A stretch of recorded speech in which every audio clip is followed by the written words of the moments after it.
முன்னாடி சபரிமலையில சாந்தியா இருந்த செங்கன்னூர் கிட்டுமணி திருமேனி, அதாவது அங்கிருந்த நம்பூதிரி புல்லாங்குழல் வாசிச்சு நடைய சாத்துறது நடப்புல வழக்கமா இருந்திருக்குங்க. அப்ப 1950 சபரிமலை ஐயப்பன் கோயில் தீக்கு இரையானதுக்கு அப்புறம் தேவப்பிரசனை பார்த்திருக்காங்க. அதுல சபரிமலை கோயில 1951 புனரமைச்சிருக்காங்க. அப்ப கோவிலோட மேல் சாந்தியா இருந்த ஈஸ்வரன் நம்பூதிரி ஹரிவராசனம் கீர்த்தனம் இரவு அத்தாள பூஜையில ஐயப்ப சுவாமிக்கு முன்னாடி நின்று ஸ்லோகம் மாதிரி சொல்றதா மாத்தினாருங்க. இது ஐயப்ப சுவாமியை உறங்க வைக்கிற பாடல் போல இருக்கிறதா கருதி அத்தாள பூஜை, அதாவது இரவு பூஜை முடிஞ்சதுக்கு அப்புறம் நடை சாத்திர பாடலை மாத்தினாருங்க.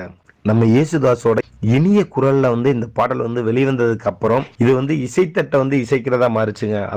KJ யேசுதாஸ் 1975 தமிழ் மலையாள மொழிகள்ல வெளிவந்த சுவாமி ஐயப்பன் அப்படின்ற திரைப்படத்துல